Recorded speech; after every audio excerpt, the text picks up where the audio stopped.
Okay, so good evening, everyone. Thank you so much for coming to this very important special event here tonight here at Stan State. I'm Ellen Jen. I'm the president here at Stan State, and we're very honored to have you here. We're wonderful to see such a large group of over 70 people who've RSVP'd for a school night to come and listen to this important panel discussion.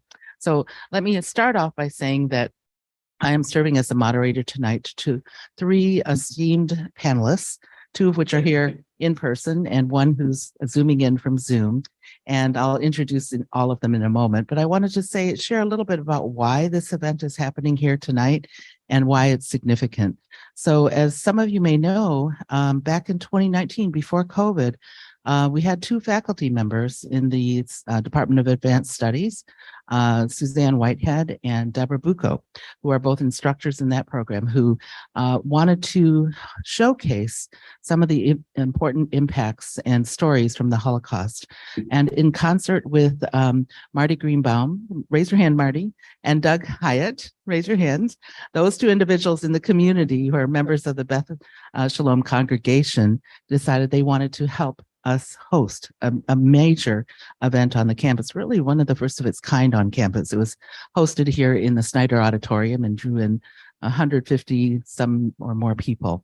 And that was such a moving event. And then we wanted to continue to showcase the importance of understanding the Holocaust and its relationship to the history of the United States and the, in some ways, the ignominious history of the United States, even before the Holocaust, in terms of genocide, slavery, sanitization of history, and so forth. So those are all themes that you will notice if you ever watched the Ken Burns, The U.S. and the Holocaust. How many have seen that? A few of you have to be really stalwart fans, because it is a three-part, I think 6 or 7 hour series. Very important series. Ken Burns, as you know, is one of the preeminent, scripts and filmmakers, documentary filmmakers in the nation. And it was such a powerful film because instead of looking at the Holocaust just by itself, it gives you the history of America in terms of a lot of the things that have happened that were negative, that actually informed and probably perpetuated some of the Naziist regime themes and actions. So tonight, we're going to be very joined to look at the Holocaust from 3 different lenses. And we have 3 different panelists, one of each, who will talk about different perspectives. So the idea behind the panel is to remember and think about the Holocaust at 3 levels. Number 1, at the national level. And at the national level, that will be done by Professor Dr. Bret Carroll, seated here on your right. And I'll give you their bios in a moment. And then the second level is at the regional level, that is understanding how the Holocaust has resonated and continues to resonate in our particular region. And that will be covered by our guest speaker, Elizabeth, this is the Rabbi Beth Shalom, Rabbi Shalom Bochner, who will be discussing the regional perspective. And then, no, I'm sorry, that's Elizabeth is regional? Elizabeth is correct. Regional. Yes, Rabbi Shalom Bochner will be talking about the personal, addressing ourselves and our perspective. And let me also just give you a little personal disclosure. Part of the reason I'm also vested in this is my husband, who unfortunately can't be here. He's on the Sacramento River cruise, which is just a brand new cruise. So he didn't know it would conflict with tonight, but he is Jewish as well. And so he's saying that he wishes he could be here with all of us tonight. Is this being recorded? Great. So he can watch it when he comes home. So, and all of you can send it on to others as well. So let me introduce you to each of the panelists first, and then we'll have it. They'll take turns each talking about the different levels. So again, at the broad and national perspective is Dr. Bret Carroll. He is our own history professor here at Stan State. He's a full professor. He joined our faculty back in 1998. And he has his PhD and his master's degree from Cornell and his BA from Emory University, all in the area of history. He is an author of the Routledge Historical Atlas of Religion in America and Worlds in Space, American Religious Pluralism in Geographic Perspective. And he's a senior editor for the Oxford Research Encyclopedia of Religion in America, So it's no surprise that his strong scholarly background won him the recipient of Stan State's Outstanding Research, Scholarly, and Creative Activities Professor in 2012. So that is our much esteemed Dr. Bret Carroll. The second speaker on our panel is Rabbi Shalom Bochner. He serves as a spiritual leader and director of education for Congregation Beth Shalom, the Center for Jewish Life in Modesto and Greater Stanislaus County. Rabbi Shalom has been with Beth Shalom since 2013. He has a background in formal and informal Jewish education, including outdoor education with more than 30 years of experience. Rabbi Shalom has a BA in Sociology and Judaic Studies from the State University of New York in Albany, and an MS in Education from the College of St. Rose in Albany, New York. He studied Reishit Chokmah in Berkeley, California, along with the Delft Jewish Renewal Semicha program, and was ordained in Jerusalem, Israel in 2003 with a traditional text-based program. Rabbi Bochner is a member of the Board of Rabbis of Northern California and the East Bay Board of Rabbis. So congratulate Rabbi Shalom. Then our third panelist beaming in on Zoom is an amazing woman, Elizabeth or Liz Igra. She's a child Holocaust survivor. She's a retired educator with 30 years of experience teaching classes from preschool to graduate school. And after retiring from her classroom teaching in Elk Grove, Liz founded the nonprofit Central Valley Holocaust Educators Network, or CVHEN, to support teachers addressing this difficult topic in schools and to support continuous learning in the community.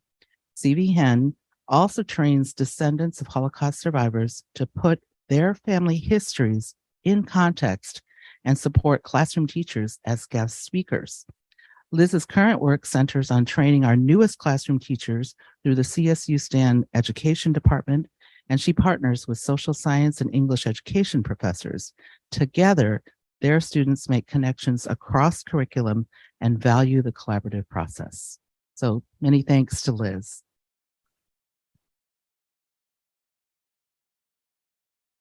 Now, after all of the speakers finish their presentations, we will open up for an open question and answer. So I'm going to pass around, or can someone help and pass these cards around, because we'll take two people, one on each side, that you can write your questions on this. And if you don't have a pen, there are pens here. So you can on both sides. And then if you want to put your name on it, that's fine too. And this way I'll try and organize the questions that are sort of similar to one another. And we'll also take open questions from individuals who just don't want to write, but just want to speak. That's fine too. Okay, so please welcome our first panelist, Dr. Bret Carroll. I've got a lot of thanks to begin with. I'd like to thank President Jun for agreeing to moderate this event. Thanks to you, the audience, for coming to this event. I'm really pleased to see how many of you are here. I want to thank the Provost's office and our facilities and tech folks for their work on the various logistical dimensions of all this. I want to thank my co-panelists for accepting my invitation to participate. I want to thank Naraith Lopez over to my far right in the Provost's office, and Ken Betcher, who's actually sitting directly across from me here in the History Department, for their considerable legwork in pulling this together. And it looks like Naraith's job isn't done yet. So thanks to all. The image behind me, cold and gray, is the railroad approach to the entrance to the Birkenau concentration camp, or death camp. Though one of the more well-known of the camps, it was only one of over 1,000 erected across Europe. Their primary purpose, pursued with brutal efficiency, was the systematic and genocidal murder of what eventually numbered 6 million Jewish souls. Europe's Jewish population numbered about 9.5 million when Adolf Hitler came to power in 1933. This is about 1.7% of Europe's population, but 60% of the world's Jewish population. So the Holocaust, or as we Jews call it, the Shoah, the Hebrew word for catastrophe, the Holocaust erased about 2/3 of Europe's Jews and about 40% of the world's Jews. It also disrupted and damaged the lives of countless more who managed to evade death at the hands of the Nazis. However powerful The image behind me can barely convey the extent or depth of the horror of what transpired beyond that entrance, behind the over 1,000 entrances like it, or around the world from Africa to Latin America to the Central Valley, as displaced Jewish refugees lived yet another of their people's many oppression-driven diasporic migrations. All this amounted to what was perhaps the biggest single act of racially driven horror in the 20th century, though unfortunately there are other contenders for that dubious distinction. Horror of this magnitude simply boggles the imagination. Nor was the Shoah simply a European horror. It was in many ways an American one too. As Hitler himself acknowledged, the US committed racist horrors of its own, in the process writing several important pages of his genocidal playbook. Much of the founding and expansion of our nation involved the horror, again, mind-boggling horror, of the death and displacement of millions of North America's indigenous through violence, disease, attempts at forced assimilation, and confinement to reservations.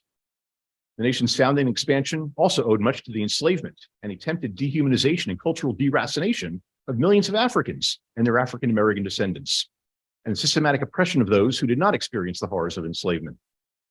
Several thousand were then lynched in the decades after what we know of as emancipation, quote unquote. In the backdrop to all this lay a variety of attempts, usually by those identifying themselves as Anglo-Saxon, to lend scientific and particularly Darwinian legitimacy to their racial prejudices and practices. Hitler was well aware of and evidently inspired by these dimensions of US history. And that's not all. Given this history, it may not be so surprising to learn that the US gave a decidedly cold shoulder to the millions of refugees who tried to escape Nazi-controlled Europe. The US had already acted in 1924 to curtail immigration from people from Eastern and Southern Europe that white policymakers and their constituents deemed undesirable. Earlier acts had targeted people from China and Japan. As Ken Burns, Lynn Novak, and Sarah Botstein have reminded us in their recent three-part documentary, The US and the Holocaust, long simmering US anti-Semitism operated in the State Department and other high places to effectively wall out the refugees, a process historian David Wyman detailed in his book, The Abandonment of the Jews, until finally in 1944, after years of Jewish pressure, and after Jewish Treasury Secretary Henry Morgenthau exposed State Department stonewalling to President Roosevelt, the US government belatedly established the War Refugee Board. Unfortunately, time will not allow me to examine the history of US refugee policy in this period more thoroughly.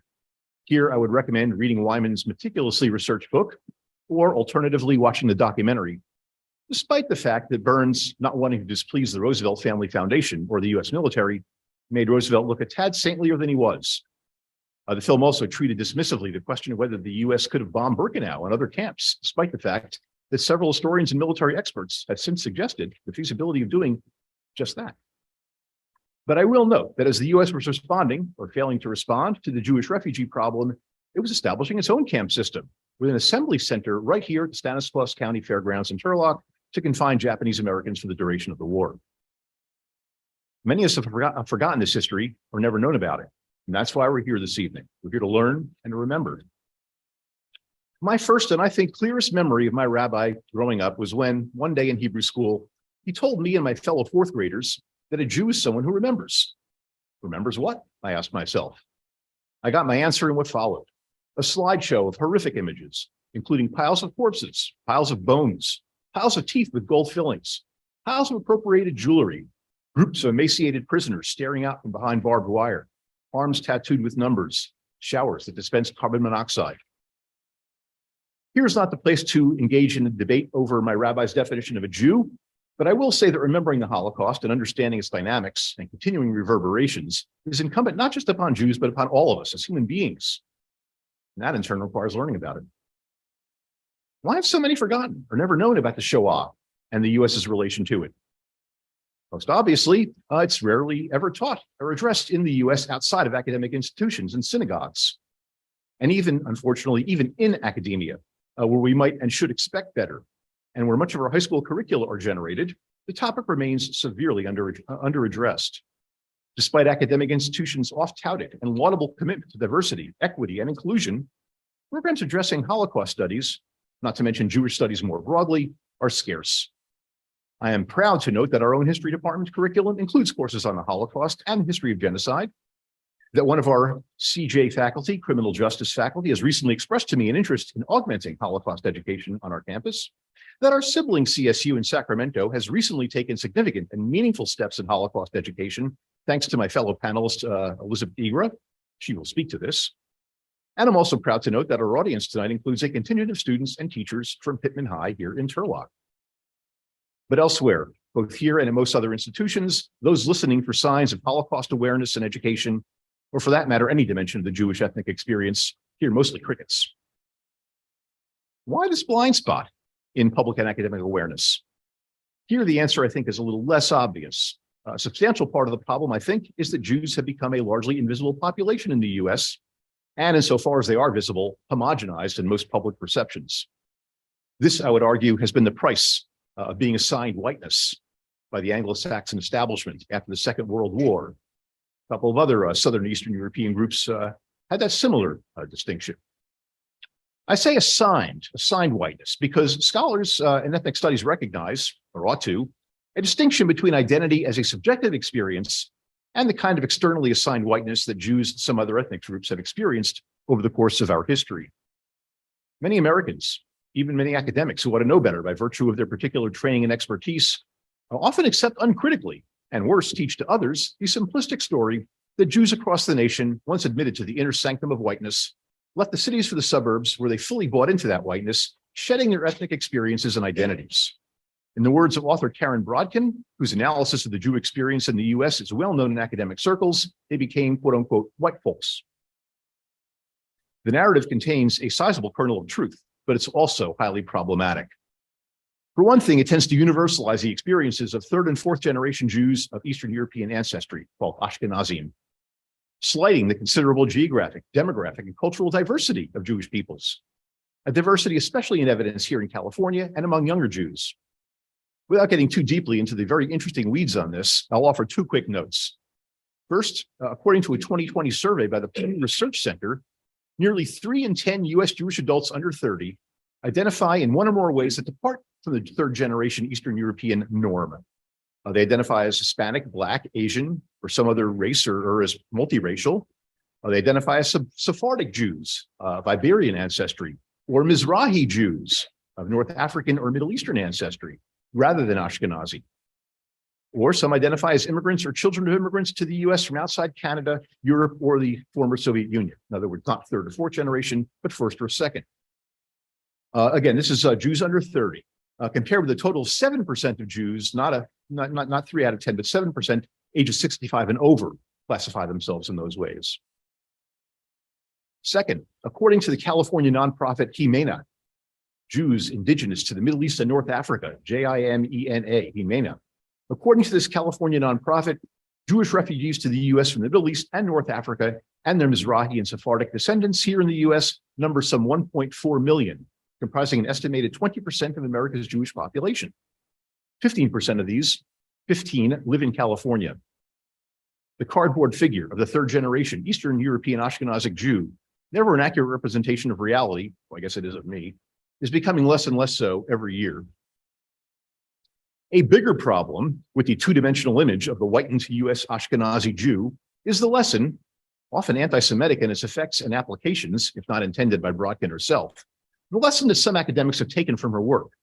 That unfortunate takeaway has been that this presumably monolithic population of Jews now embodied white privilege, and as a result, no longer legitimately classified as an oppressed population, or even as a people with ethnicity. I think I need some water. Perhaps then this accession to a position of white privilege, this whitewashing of the Jewish experience, this erasure of our ethnic identities has had the corrosive effect of befogging public memories of the Holocaust, blunting sympathy for its victims, and preventing the inclusion of Jewish experiences in university curricula. How can a people so presumably white and privileged also be an oppressed ethnic minority? So goes the desensitizing and destructive logic. Nor does it help that the formation of the state of Israel in the Holocaust's immediate wake generated an ongoing humanitarian crisis, one that shapes millions of Palestinian lives, as well as US policy in the region. Perhaps that development, along with Israel's policies since toward the Palestinians, has worked to blunt some public sympathy for the Jews. The recent rightward lurch of the Israeli government and resulting new outburst of violence in the West Bank threatens to exacerbate this problem.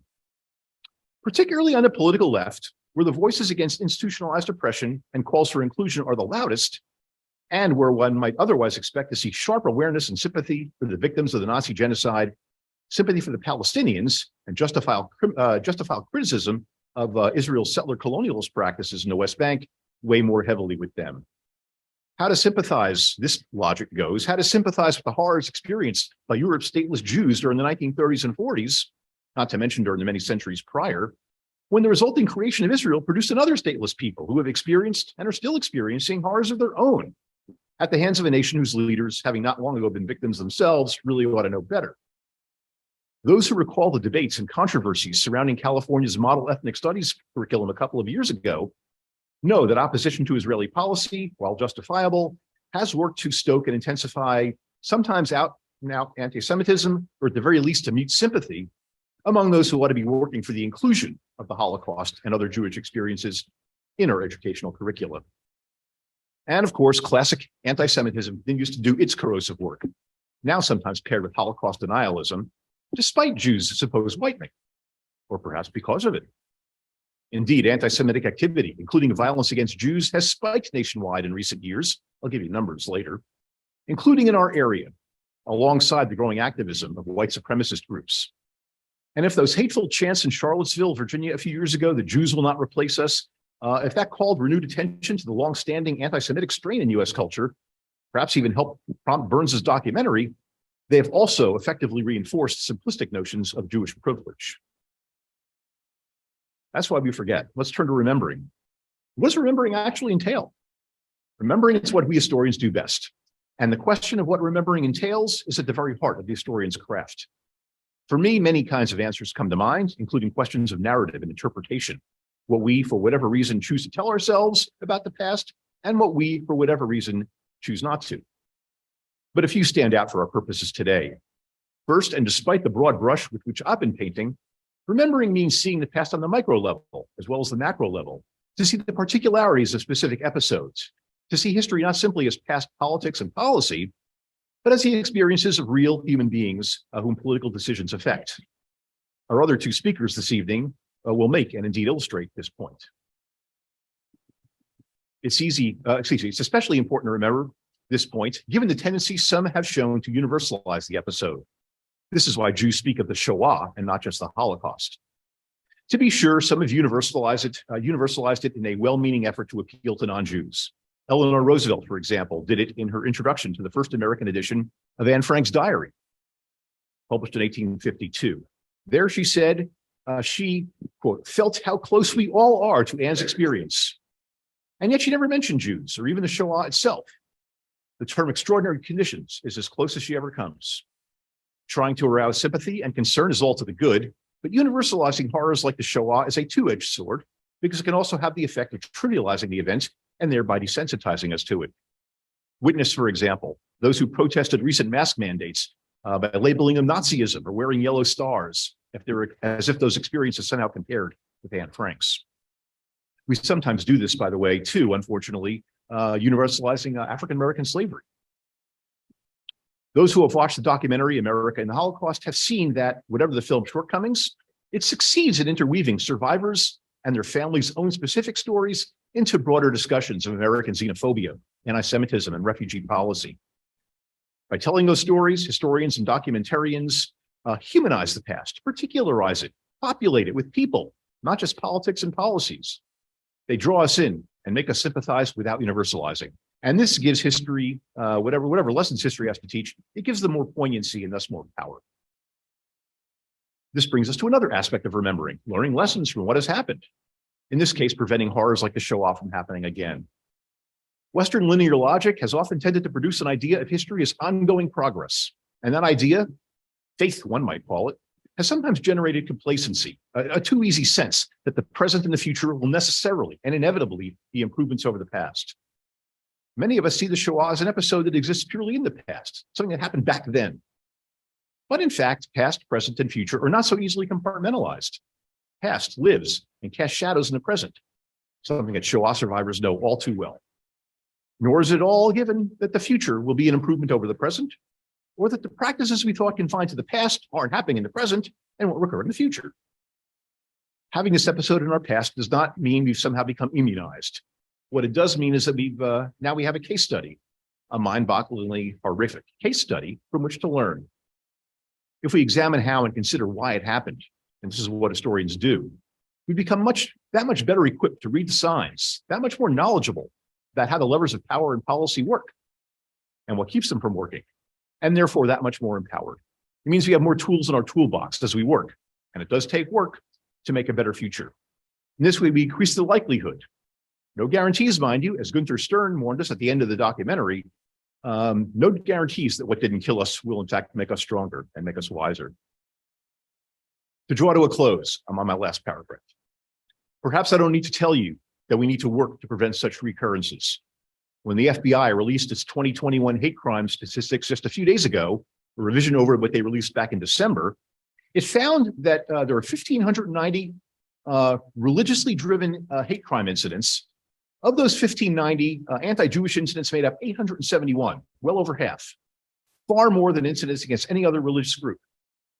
I suspect that the huge gap between anti-Jewish incidents and incidents aimed at Sikhs and Muslims, who were second and third on the list, stems from the fact that anti-Jewish incidents are not simply due to religious difference, but also to perceived racial and ethnic difference. But they're not categorized as racial and ethnic incidents as religious ones. That the FBI does not include this category, these incidents in the category of racial ethnic incidents is another sign of the aforementioned whitening and denial of Jewish ethnicity. You're all likely seeing the same troubling signs I am, many of them raised at the close of the documentary: the Tree of Life shootings in Pittsburgh, the chanting at the Charlottesville March, the rantings of Goyim TV, the rantings of the artist Ye, caps and t-shirts reading Camp Auschwitz, xenophobic cries of America First, waving Confederate flags, the events of January 6th, acts of anti-Semitic and white supremacist vandalism up at Sac State and here at Stan State. What's more, this sort of hate is being amplified by digital and cable TV outlets to spread misinformation and disinformation. It's going to take a strong and ongoing effort by all of us, by each of us, especially by our educational institutions, to counteract all of this. This is why we need to learn about the Holocaust, the Shoah. This is why we need to remember. Thanks.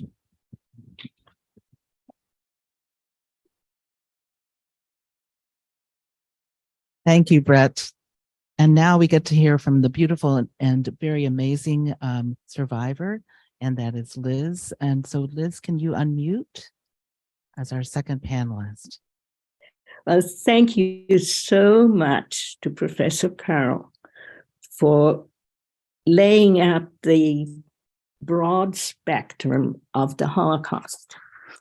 I teach the Holocaust not because I am a survivor. I teach the Holocaust because it is the best documented genocide, documented by the perpetrators and acknowledged, the only one acknowledged by the perpetrators. And it has much to teach us, not only about the history of the Holocaust, it teaches us about ourselves. There isn't an aspect of human endeavor, political, social, community, that is not reflected in the behaviors that were brought out in this tragedy. As a child of a child survivor, I have the particular distinction of being one of the people who were targeted for extinction. First ones, actually. I had priority because I was under the age of 10.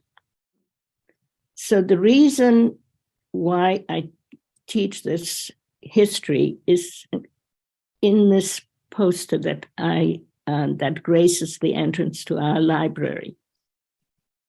We can only remember what we know, and remembrance must change our character and has the power, has the capacity to transform the future.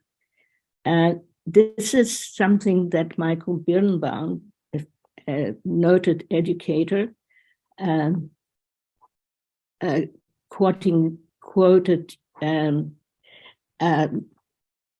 one of his talks, but we can only remember what we know and try to understand. I am so grateful that this is the focus of this remembrance. We are learning some facts. So here is me in 1939. As you can tell, I was a pampered child, adored, the first in the family. My life, I thank my three people in my life for survival.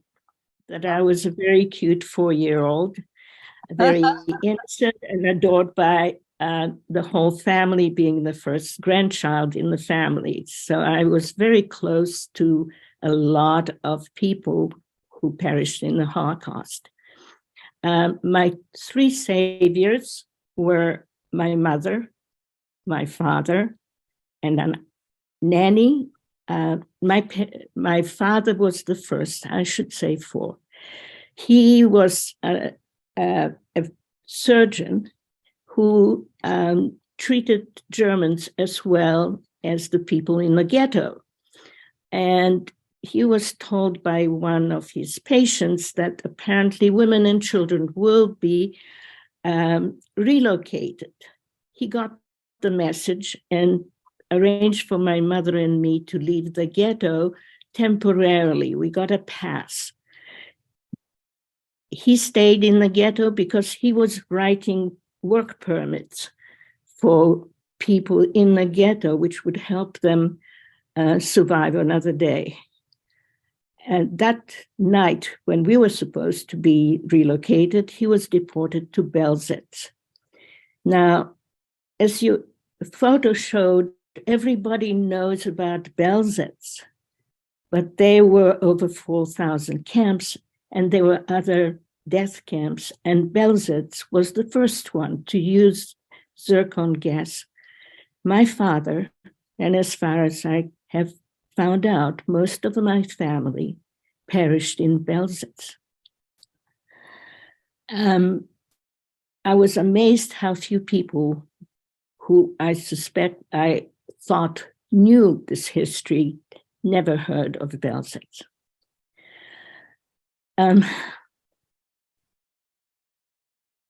I appear on the bottom of his registration form. The form has his number, and that's something else that people don't know. Every Jew had a number, and not written necessarily on the arm. And his number came up.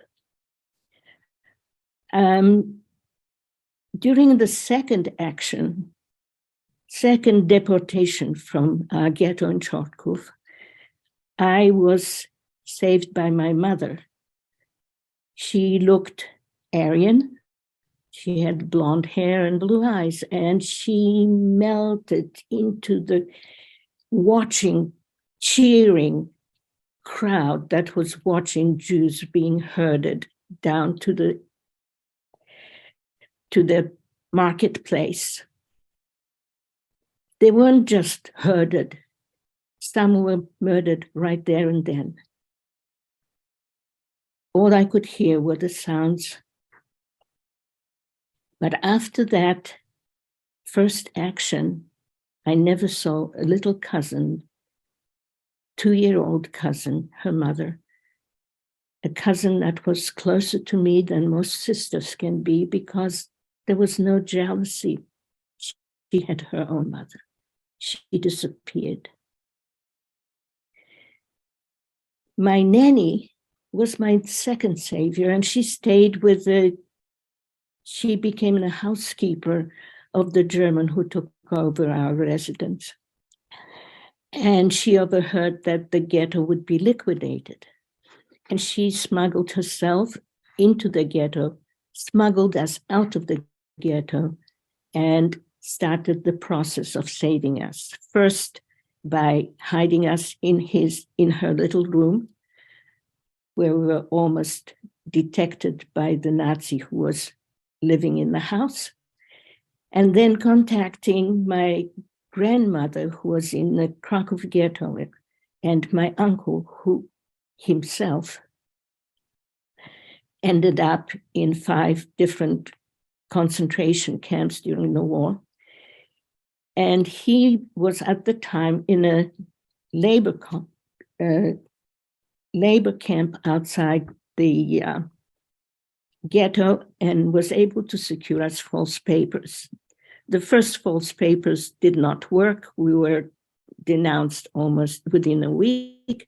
The second papers worked, and my mother was recognized by somebody at the post office where she took on a job. And that night she came to get me, and we made our way to across the Carpathians to first to Czechoslovakia, then to Hungary. We were betrayed twice on that journey, and ended up in jail. We were interrogated, and my mother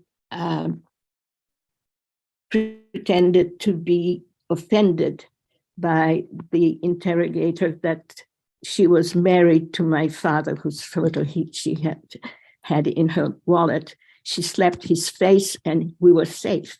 He assumed that she was so offended. And you have to understand the power of this hatred of the net, that he did not search us any further. And that is how she made us survive another time. So she took care of me in the forest. She took care of me when I was ill in the forest. She took care of me when we were interrogated. We were spent a few months in jail, but we were let out, and we were in hiding in Hungary. We were questions at a point where I had a tantrum that I will miss my catechism lesson and will never go to communion, and we were let go again. So we had several other escapes, but it was all thanks to my uncle.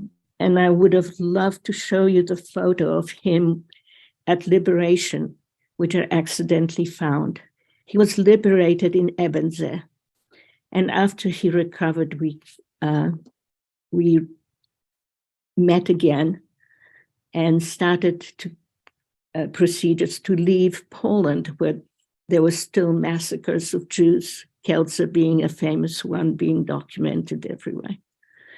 And we went to France, and France did not want us for more than 3 months at a time, and no one else wanted us. US didn't want us. And in the end, we found somebody who sponsored us to come to Australia. And eventually my husband's, I met my future husband. We were married, and the only relative I had at my wedding was my uncle, who survived Mauthausen, Warschau first, and Ebenze. That is kind of a brief story I have. But my stories, I'm not looking for sympathy. I'm not looking for anybody. What I want is people to understand this history, the power of anti-Semitism, the power of hatred in any genocide, and examine their own biases. We all have biases. I identified mine when I started sweating, when I heard Ukrainian, because at the time, Ukrainians were chanting anti-Semitic messages as Jews were being murdered. We have to understand this history in depth, understand ourselves, and only through a deeper look into this history can we have any impact that's on the future. And the greatest impact we can have this story, this history can have is if we teach teachers who are starting in their careers to be educators for the next 20, 30 years, to know this history and help them apply pedagogy that is appropriate to this history and be flexible in that pedagogy to make it suitable for different groups of students. So this is what I try to do now. And I truly hope that Stanislaus will be partnering with us and teach and learn, that we can learn together how to do this work well and spread it further. I would love to answer any questions that anyone might have. I regret not being able to show you the pictures. I might be able to find them maybe at some time and forward them to you. Thank you very much for this opportunity. Thank you.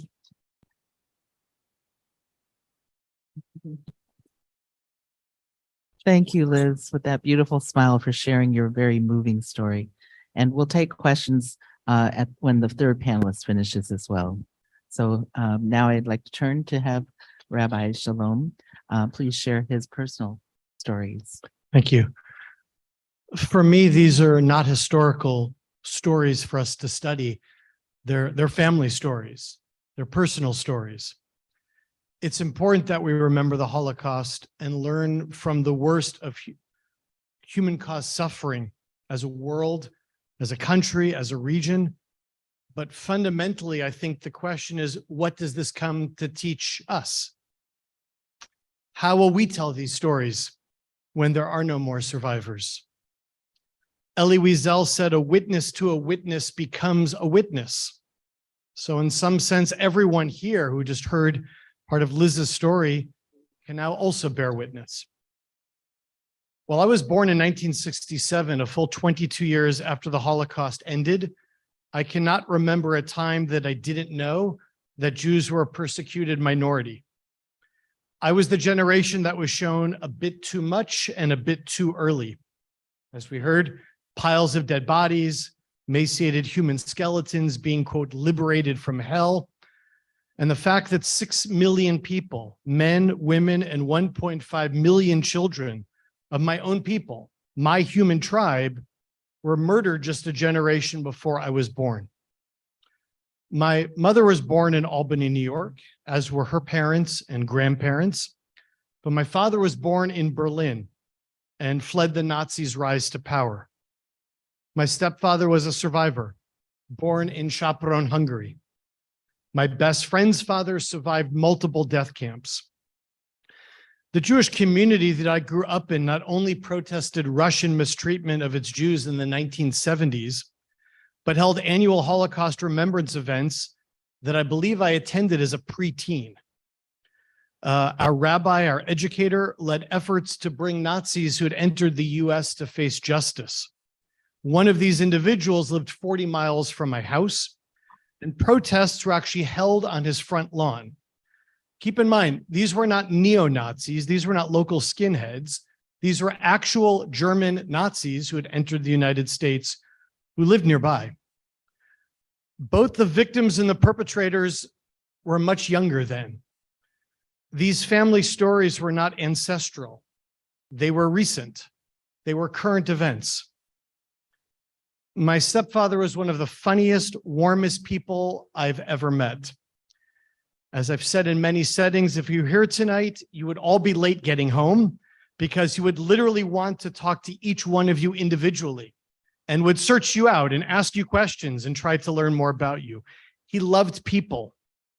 Since he's no longer alive, it's an honor for me to tell you a little bit about him. He was a storyteller with a thick Hungarian accent mixed with English that he learned in England, and could and would hold forth on any number of topics at great length: history, religion, politics, childhood tales. He was a house painter and contractor. He was equally comfortable talking about those topics at length as well. He started his day every day, not just early, but around 5 a.m., where he would first inhale whatever news updates were available. He said often that knowing what was happening in the world was a matter of life and death.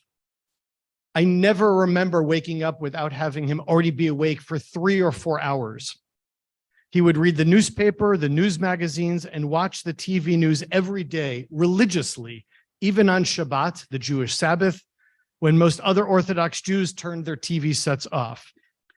Being informed was as much his religion as the precepts of the Torah and the Talmud. He was kind, but he was intense and could quickly go from deep laughter to cursing the television set if Hitler, may his name be erased, appeared on the screen.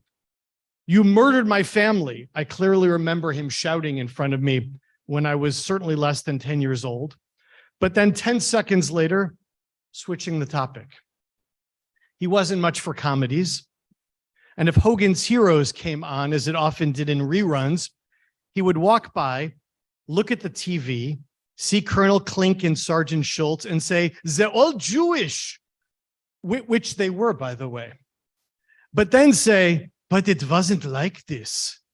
And then would just walk out of the room. Robert Clary, who played LeBeau on the show, was actually a Jewish Holocaust survivor in real life. I encourage you to Google him and learn more about him. He passed away only recently. He spoke at my synagogue when I was 14 years old. It was the first celebrity that I ever heard speak in person. My stepfather described his childhood multiple times in one sentence. "We were dirt poor, but there was love in the family, and that was all that mattered." His prized possessions were his pictures of his relatives, an older brother, Frederick, a younger sister, Ilsa, his father, Meshulam, his mother, Gittel.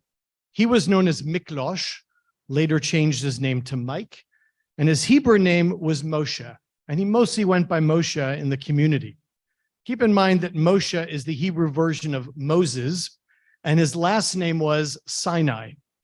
It's quite a name, Moses Sinai, and he was quite a person. He was devout, he was kind, he was generous, he loved to schmooze, and going anywhere with him meant you'd leave late because he would talk and kibitz like nobody's business.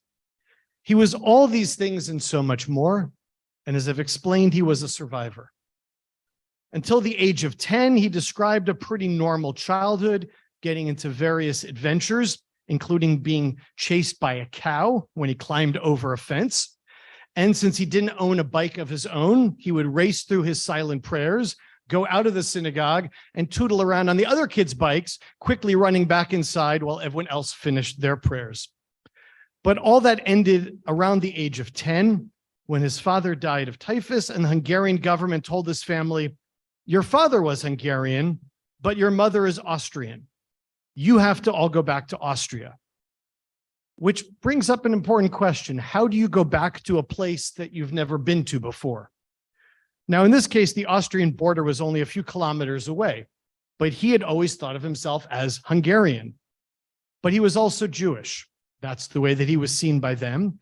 And the Hungarian government didn't want more wards of the state at a time of growing European instability. So the family moved to Vienna. They met up with his mother's parents there, and they found a small one-room store that they converted into their apartment. They were there during the Anschluss, when Austria became part of Nazi Germany. And keep in mind that the Nazis were welcomed by the Austrians, not even as conquerors, but as friendly German-speaking neighbors. And suddenly, all of the hateful Nuremberg laws applied to my stepfather as a Jew living in Austria. Jews were instantly kicked out of public school, forbidden from going to the movies, no theaters, no public parks, curfews. But to be clear, this was just the beginning of an actual campaign of terror, which today we call Kristallnacht, the night of broken glass. My stepfather was 13 at the time. And he would tell the story. They moved up his bar mitzvah. I don't know what that means, because that means it was his 13th birthday. They somehow moved up his 13th birthday to have the celebration occur before what I'm now about to describe. Kristallnacht was an active campaign of the Nazis to terrify the Jews and make it clear that they were not welcomed. They certainly were not considered citizens, but they ultimately, according to the Nazis, had no place in Europe. And the orders were to destroy and burn down every synagogue in Germany and Austria in one evening. When I've been to some high schools, and I see some high school students here that I think I met with recently, it's an uncomfortable thing, but I ask the same question I'll ask of you. Imagine behind me is a picture of a burning synagogue from the night of Kristallnacht. And imagine for a moment that's your church, that's your mosque, that's your community center. What would you do? Well, the go-to response for all of us is call the police, call the fire department. What do you do when they're the people who started the fire? Well, you turn to your neighbors. They're the ones that identified to the police and fire department where that building was. The answer is you can do nothing. And hundreds of synagogues throughout German-controlled, Nazi-controlled Germany and Austria were destroyed in one evening, along with orders to destroy Jewish-owned businesses and encourage looting. And for those listening carefully, you'll know that my stepfather was living in what looked like a business. And he said he remembers this moment every day of his life. They're huddling in the store, and around them, they're hearing lots of people running back and forth, and they're shouting. There's what sounds like shots being fired. There's glass breaking.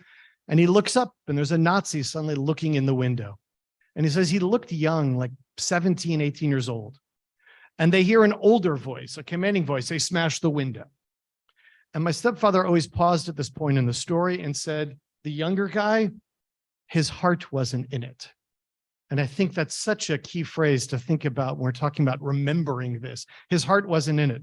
He says to the older voice, who is unseen, it doesn't look like a store. There's nothing for sale. It's a mother and a couple kids. And the guy says, smash the window. That's the orders. The younger guy says, we'll seal the door so they can't go in and out. We'll call it sufficient. And that's what happened. And my stepfather said they went to the next property. He said there was good in that guy. There was good in that Nazi. He didn't want to do this. Didn't even seem like he wanted to be there. And he saved our life. What would have happened had we been thrown out onto the street while people are being arrested and shot and ultimately sent to concentration camps? His mother, Gittel, became desperate and spoke to the Red Cross. Please save my family. We're not even from here. We were kind of sent here. The Red Cross responds that we cannot help you, but we can help your children. On an appointed day, they were to go to the train station in Vienna, and there were 3 tickets for what today we call the Kinder Transport that brought children out of harm's way. They went down to the train station, and the 3 of them, Frederick, Miklos, and Ilse, get on the train, and Ilse starts crying. She doesn't want to be on the train with her brothers, and the mother says, the train's leaving, go or stay. And Ilse said, I'm staying with you. And my stepfather said, well, what's going to happen? And she said, we'll be fine. We'll see you in a couple of months. We'll be able to write to each other. The 2 of you are going to go on the train. Ilse will stay here. Who's going to harm a little girl and a young mother will be fine. They say their goodbyes. The train leaves. They do eventually make it over to England, to Blackpool. My stepfather described his childhood as being in an orphanage. I don't think it was actually an orphanage, but that's probably the way that it felt. And while he is out of harm's way, that doesn't mean bombs aren't dropping. It doesn't mean there's an absence of food. It doesn't mean there's horrors of war. And obviously, it's not months, it's years that the war goes on. The Red Cross did, in fact, follow through and got a letter. It took them a lot of red tape, but eventually a letter reaches Frederick and Miklos in the place they were staying. And it says that we have been sent to a part of Poland. It doesn't say Poland, but it uses a phrase for this region that the Nazis have sent the Jews of Germany and Austria to. But the letter says that we're healthy, we're well, we're here with the in-laws, they're here with Gittel's parents. We'll see you soon, love and kisses, your mother, Gittel. That was the second prized possession of my stepfather. Wherever he went, the first thing out of the bag was the picture of the four of them and this document. What's so interesting is as the years have gone by, and I now treasure this document, you can read the writing in the back and quickly see that the signature does not match the writing. Likely the only part of it that she wrote was "Your mother, Gittel." Now, it's possible that she dictated the letter and someone else wrote it and she signed it, but it's more likely she was forced to sign this letter because it said, "We're okay and basically don't worry." I'll say a little bit more about them in a moment. As time went on, the older brother Frederick joined the war to fight against the Nazis. In 1945, when the war was finally over, after having been in England for more than 7 years, almost 7 years, my stepfather started this desperate search. Where's my sister? Where's my mother? It was the hope that he would see them again that he said kept them alive. He eventually found a cousin of a cousin that says, "Moshe, I'm glad that you found me. They murdered your mother. They murdered your sister. They murdered the entire family. I'm the only one that got out. Don't ask me for the details, but you need to know." We subsequently know the details. The Nazis kept extremely detailed records of who was deported when and where. They obviously did not keep details of who was being gassed to death. They knew that that was a war crime. So we do not have any dates of where people were murdered, but we know exactly where in Poland they were sent. I've received documentation, the people who lived in that town that remembered the Jews arriving there. The Jewish community of that town tried to take care of people. There was not enough food. About a third of the people died from starvation within the first few months. It appears that they did survive that and were murdered in an extermination camp in Poland. When my stepfather went back to England to tell his brother what he had discovered, his brother, despite being at that point a parent, himself couldn't handle the news and shot himself. And it's been fascinating to be in touch with my stepfather's brother's children's family. It's a whole long story. I'm happy to share another time of how they tracked me down.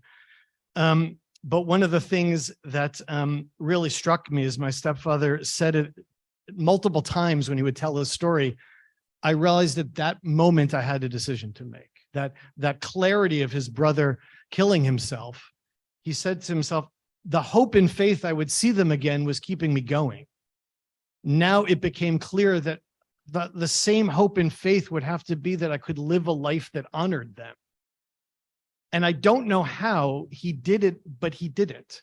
I mean, in my mind, he's a superhero, not because his faith in God was intact. That's impressive enough. He not only woke up at 5 a.m. to inhale the news, he woke up to pray 3 times a day. And I would ask him, "Do you know the meaning of these words?" He said, "No, but these are the words that I said every day, hoping I would see my family again." They continued to be the words that he said 3 times a day, every day, as he tried to honor them. And that's the thing that's most impressive. He loved people, as I've explained. He didn't live a bitter life. He lived a life full of joy and family and connection and community and people. And his faith in humanity being intact is really the thing that inspires me more than anything else. A quick word about my own father, and then a quick word about my experiences. Grandparents were born in southern Poland. As most advanced nation murdered 1.5 million Jewish children just because they were Jews, and 4.5 million people because they were Jews. My father was born in Berlin and remembers a big parade, and his parents refused to let him out because this was literally Hitler and the Nazis parading down the main streets of Berlin. And it would have been safe even as a kid to be out on the streets. You see these pictures of waving, smiling people, but they're waving a flag of hatred, of fascism. He missed the parade, but when he came back from kindergarten a day or two later, police had come and painted on the family shop right underneath the apartment, "Don't shop here, dirty Jews." And he says the family activity was to scrub that hate speech off the sign and then hang it back over the window. Evidently, a day or two later, a Nazi officer came into the shop and said to my grandfather, "Herr Bochner, good guy, nice clothing. I like you, so let me give you some advice. Get out. This is not talk. This isn't rhetoric. Horrible things are going to happen to your people if you remain here. Get out while you can. He didn't tell that story to my father for many years, but what he did say is, I'm taking a business trip, come with me. My dad walked out the front door without even saying goodbye. It wasn't a business trip. They went to Zagreb, really the other side of Europe, rented an apartment, wired back money from my grandmother, aunt, and uncle to meet him there. My father spent many years in Zagreb. Ultimately, they see that the war is building and it's just a matter of time. They appealed to a cousin of a cousin to get them visas into the United States. Somehow it happened. They were part of that small percentage that actually got visas before the gates slammed shut. On the way to the United States, they stopped by Poland to visit this huge extended family of Bochners. None of those people survived either. My father realized years later, we were there to say goodbye. We didn't know if we'd see them again. In this case, they couldn't. They were all murdered. My father would want me to tell you, he's also passed away, that the proudest day of his life was not the day I was born.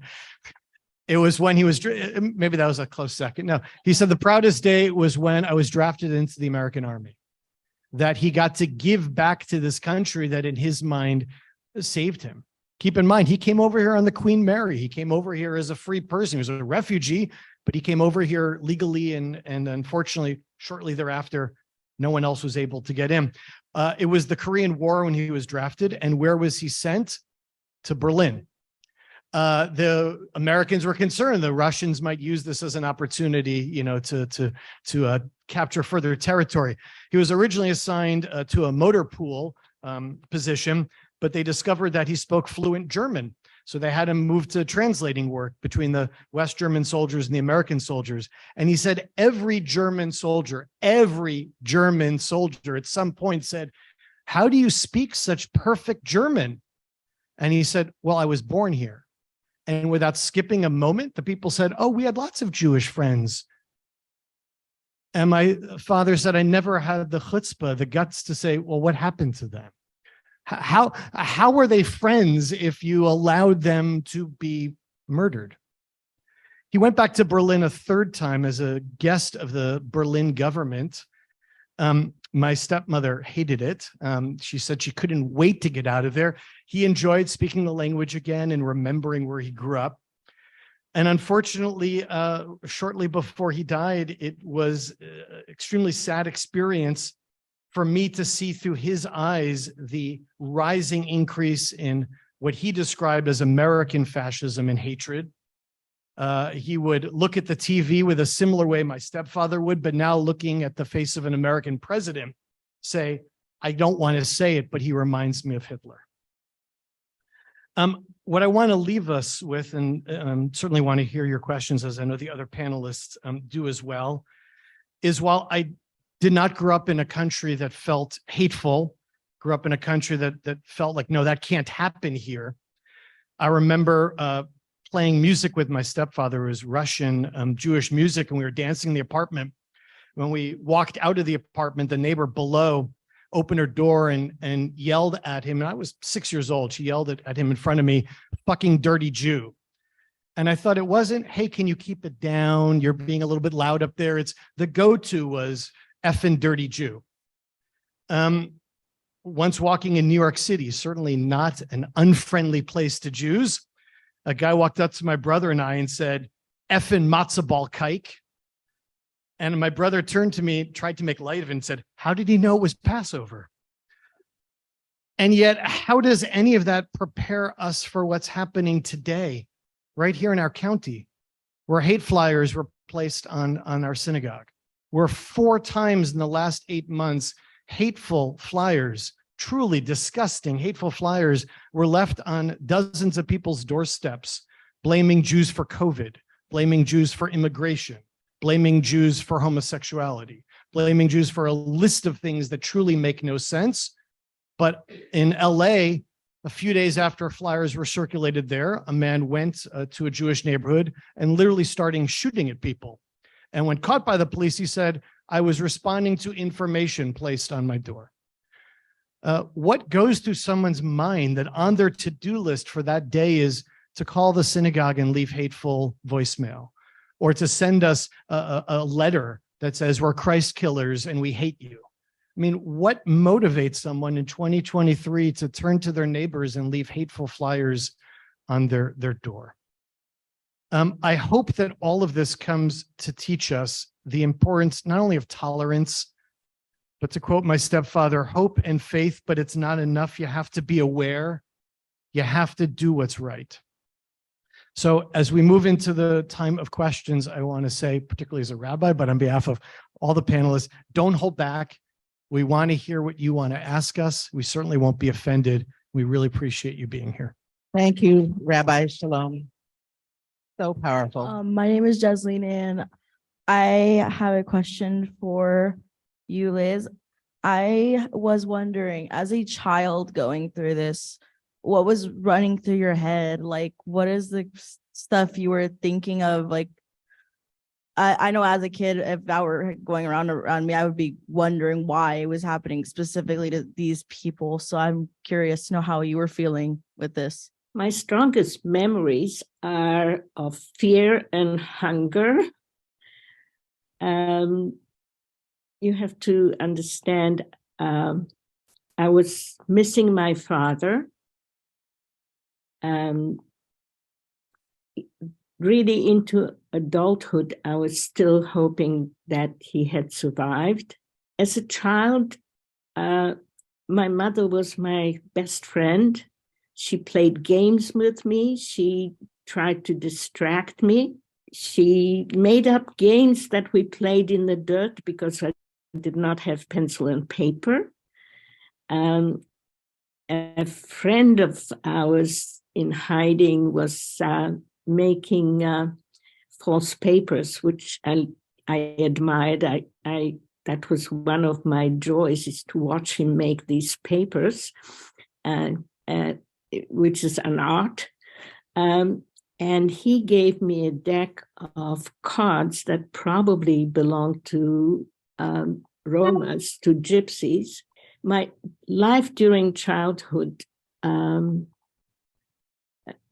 every period was different, but every danger was mitigated by my mother's actions. She was amazing. She never looked like a refugee, even though she had only one set of clothes that she rotated in different ways. She told me funny stories, stories about family, about her brother being naughty and stuff like that. So she was a wonderful companion and always gave me food before she ate it, definitely.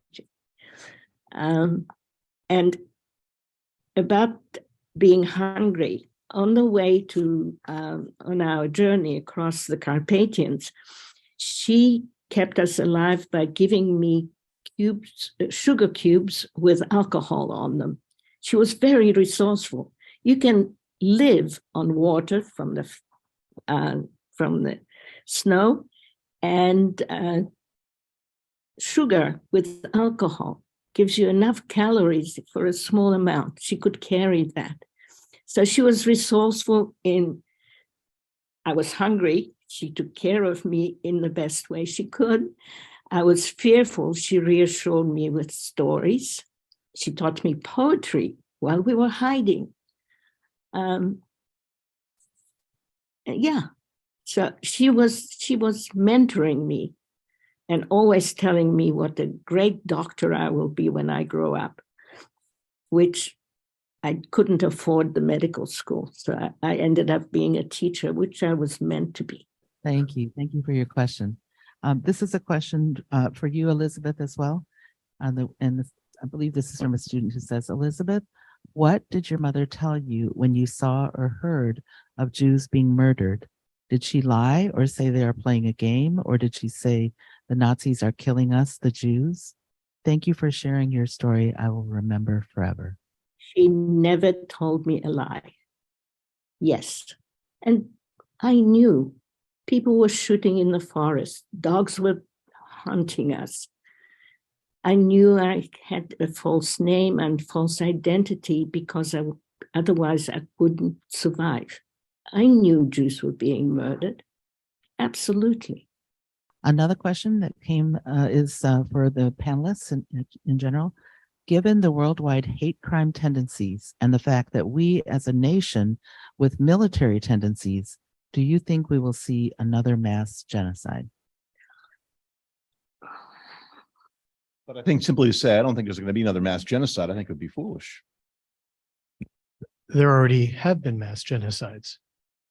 It's not that the Holocaust ended the concept of genocide. And to be clear, the Holocaust did not begin the concept of anti-Jewish hate, which we sanitize and call anti-Semitism. It's been around, some call it the world's oldest hatred. And it certainly didn't end with the end of the Second World War either. So we all have to stand on guard against this. It's not a question of will it happen, it's how can we, every human alive, do our best to prevent that. Thank you. And Liz, would you like to answer that I question? totally agree. It's up to each and every one of us to learn about and attempt. I know it's hard to understand, but we need to attempt to understand what made people who were educated, who were good parents, told their children stories at nighttime and loved them. How could these educated, regular, fine people commit these crimes? I think that is the hardest part to understand, and that each one of us has the capacity to fall back on bias that can grow and create situations in which genocides are possible. It does not start with, genocides start with words. And we need to be conscious of what we say, what we do, how we understand words. This is where and ourselves. How do we act in face of injustice? Hi, my name is Vian Santiago. I'm one of the sophomores from Pittman High tonight. And I just wanted to ask a question for all of the panelists. As an Asian American student that's grown up in this, in the last couple of years where we've been scapegoated for a lot of different things that have been going wrong in our country, especially for COVID-19. And as we've been facing as students and as elders, more hate, microaggressions, hate towards our community. What is your advice for a community such as ours, which is facing not new, but rising and intensifying hate crimes and microaggressions, especially for us students who have to face this at such a young age, and our elders who we feel can't defend against this as well as we can? First of all, thank you for the question. It's extremely important. You know, it's very easy. The Jewish community's response to this history is two words: never again. But that's not a magic spell. It's not like by saying never again 3 times and we tap our feet together, we're transported to a better world. We need to know what led to this and what you're describing to be able to counter it. What led to this is othering, treating people as others. And I'm a strong believer that the only response to othering is what we're doing tonight: education, learning about others, learning about each other, and creating allyship, creating opportunities for people to not just learn about each other, but to stand with each other. Because never again means nobody. And it doesn't matter if it's Islamophobia, homophobia, sexism, Asian hatred. None of that should have a place in our society. And so I think the more that all of us can make connections with others and learn about others and engage in this is a great first step, but how do we duplicate this 30 times over, 100 times over, and understand each other's stories? Because then it becomes, there's not an other. And let's face it, we're one species, we're one humanity. If we can operate with that mindset and not, this is my problem, that's your problem. If we're just putting ourselves in boxes, the problems get worse. When we address them openly and honestly and turn to others, are you going to stand with me? I'll stand with you. I think that's not a satisfactory answer, but at least it's the beginning of an answer. Talk about it. Liz, did you want to respond to the student's question? I would like to share that CVHEN has had workshops in collaboration with our local Asian community. And unfortunately, we've only done it once, but I truly look forward to doing more such workshops. I'm also part of the Interfaith Council, where I have met wonderful people whose goal is similar to all of ours, to make the world a better place. We need not isolate ourselves in cubicles. Thank you. And then, yes, go ahead. To build on that, the rabbi was saying more events like this one. My understanding is that a lot of Pittman students like yourself are here because the rabbi appeared at your school. He was invited there, raising awareness, creating visibility for a population, in this case, that really doesn't have much visibility here in the Valley.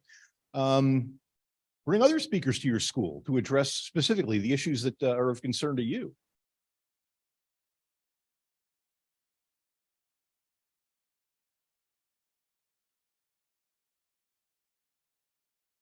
In the 10 years that I've been serving in Modesto, I've had to respond to shootings in Pittsburgh of Jews simply trying to worship. And a few months before that, or after that, I lose track, gathered at the masjid, the local Islamic center, when people shot Muslims in prayer in New Zealand. And a few months before that, stood side by side with a historic Black church because people were shot going to a historic Black church. In other words, it's not just the problem of anti-Semitism, as the previous speaker addressed. It's a problem of hatred. It's a problem of intolerance. It's a problem of othering. And every time these events have happened, yes, there's a gut reaction that I get angry. But I know that gut reaction doesn't help. The only, I'm paraphrasing Martin Luther King Jr., the only response to hate has to be more love. The only response to hate has to be more education, more outreach, more Jewish pride. People want to make us scared. They want us to hide. They want to break these alliances. So the answer has to be, well, we're not going to be scared. And we're going to build the alliances. And we're going to learn about each other. And we're going to stand with each other when there's problems. It can only be eradicated one person, one conversation at a time. There's not like some vitamin that goes in the water that will take care of hatred. It's love, it's understanding, it's outreach, it's pride. Yeah, I like to think that we've got about 100 people in the room tonight. I like to think that it would be much less likely that any of these 100 people will ever engage in or support or condone any such act. 100 people all at once. I think the rabbi's right. It takes one person at a time, but we need events like this. I want to thank Liz because she is interested in educating the next generation of children so that before they can imbibe attitudes of hate and intolerance, you have them understand the humanity of all people. So it's great that you're doing that as a teacher. With so much hatred that the Germans had against the Jews, what kind of record keeping did they keep so that you as a little girl could go back and find out, where your family was transferred to, what happened to them? I mean, they obviously must have taken time to keep some kind of record. I would like to answer that. I would recommend that you go to an old 60-minute segment in which they show records, 16 miles of records, handwritten records of Jews who have been murdered, records that are displayed prominently now is a book of names at the United Nations. Again, it's something you can Google and find. It's a huge book from Yad Vashem that is at the United States, at the UN, and that has names of people. I do show the arson records in some of my workshops, and I strongly recommend that you access those. You're welcome to email me, and I'll send you the link if you have difficulty. I teach here at CSUS. I'm here in part because of Dr. Tweed. And since I came on board, we introduced, I continue to teach international human rights. Bravo, Dr. We talk about human rights. And so my question to you guys is, how can we promote the teaching of human rights? Not at the university level, but at the early stages, so that in the United States and around the world, we see Jews as people, we see others as people, and rather than talking about Jews, talking about Ukrainians, etc., we talk about human beings. Because Jews are human beings, and that's all that matters. How can we get to this? How can you help Dr. Tweed and others to promote the teaching of human rights? I'm going to repeat what Liz said. Empathy. How do we make empathy the curriculum at every age? This needs to be built into our teacher education curriculum, I think. Absolutely. My name's Ken. I work here on campus. I graduated from here on campus in history. This is a question for any of you. Clearly, social and economic forces are building in this country, which risk this kind of thing happening again. And I'm just wondering what forces in society you see or you might see that have the agency to assure the U.S. does not turn fascist. Do you see any such forces out there? The Democratic Party?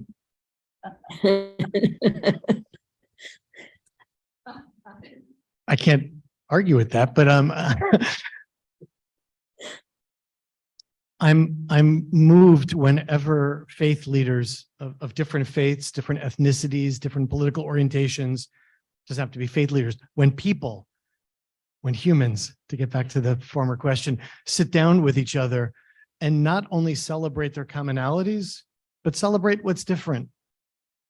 I think that's the force. I don't think that hate is built into us genetically. I think it's taught.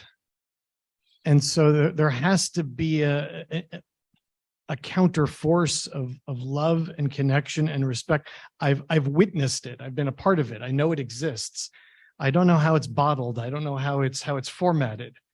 But I think we all know the experience of meaningful connection with others.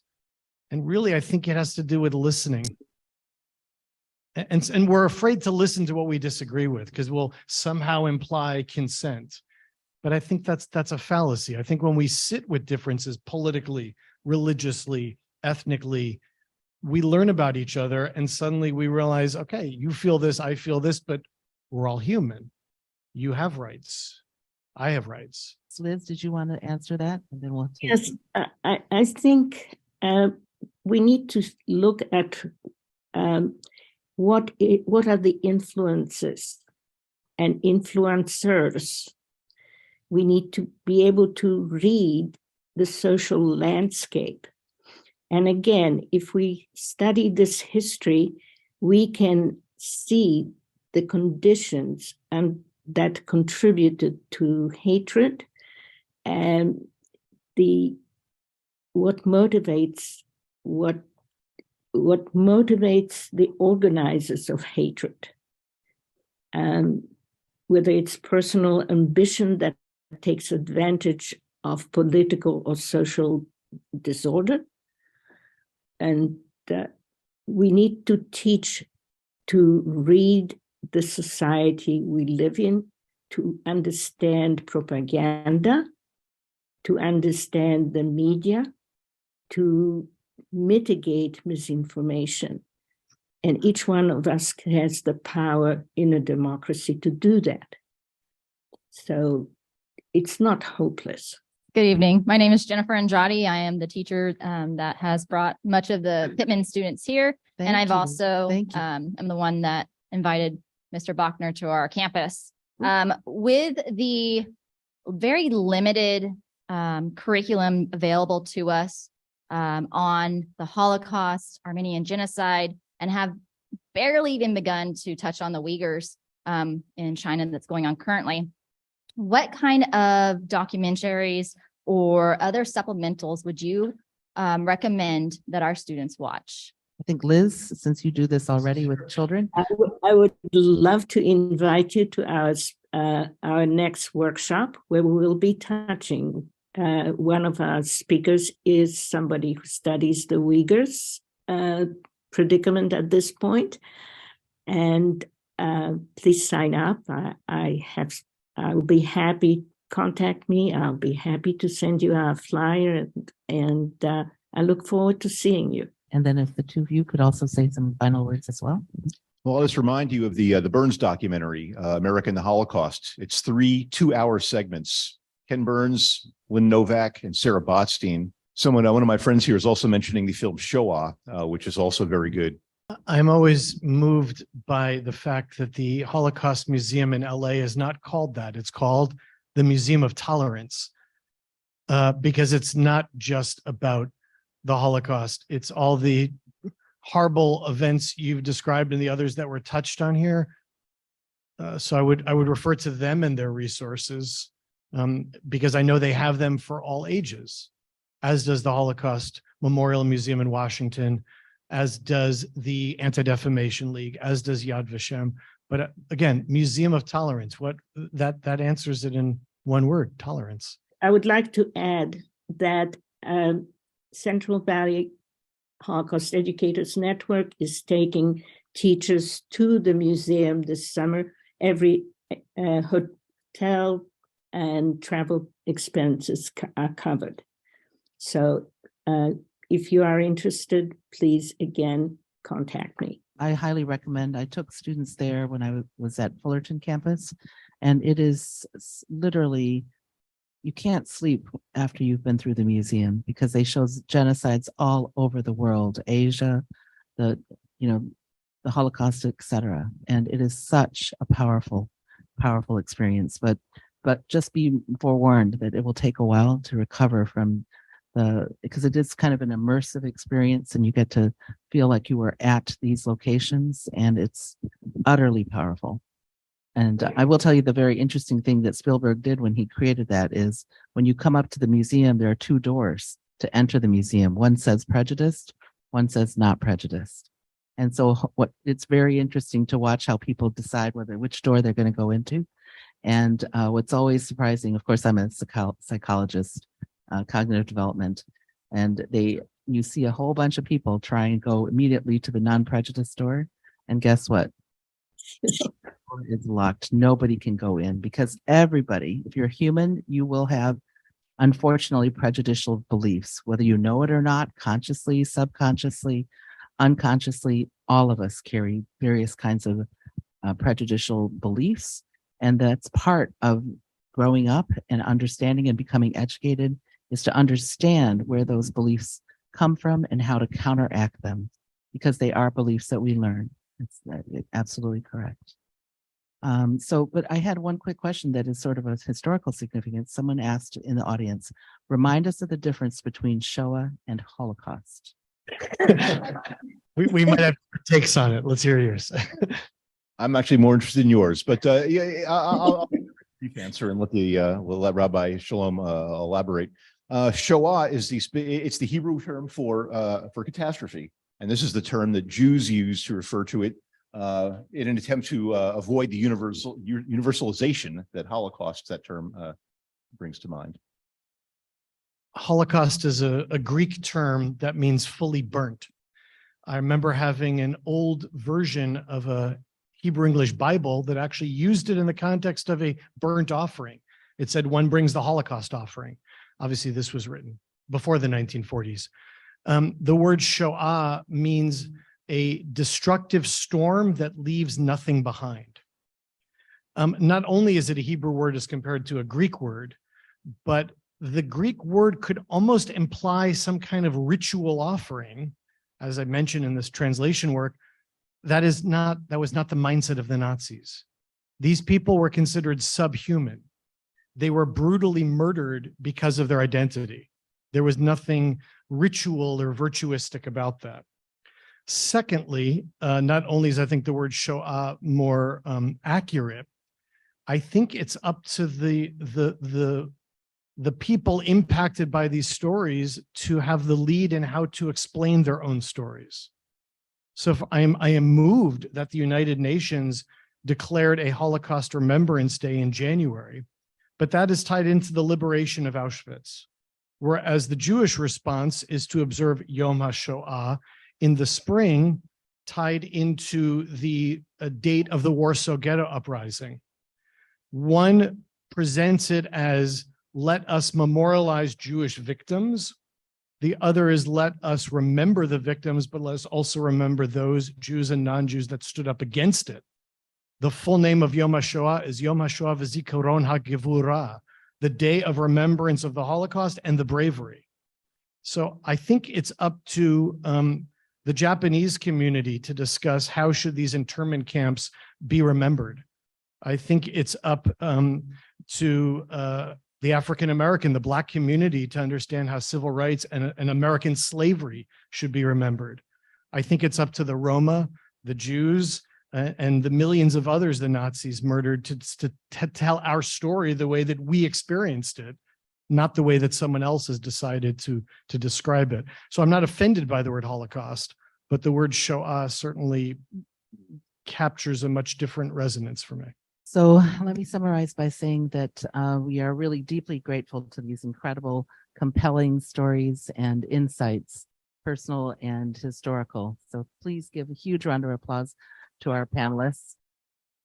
And then I also want to say that we live in a very complex world, and I want you to pay attention to the fact that the world is so much more complex with new sources of media, social media, that are promulgating lies and mythologies. I mean, witness the attack on Paul Pelosi, as you all remember, was motivated by something that he'd read in social media postings.